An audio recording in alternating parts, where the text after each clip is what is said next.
Hello guys, welcome to my channel your বৃষ্টি। তোমরা সবাই কেমন আছো? আমি খুবই ভালো আছি।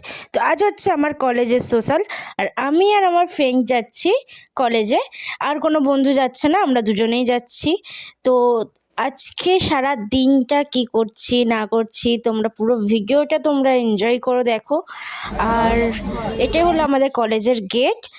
আর এই যে প্রথম দিদিরা কিছুটা নাচ করলো, তারপর শুরু হলো আমাদের অনুষ্ঠান।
তো আজকের ভিডিওটা এতটাই, দেখা হচ্ছে অন্য কোনো ভিডিওই। বাই।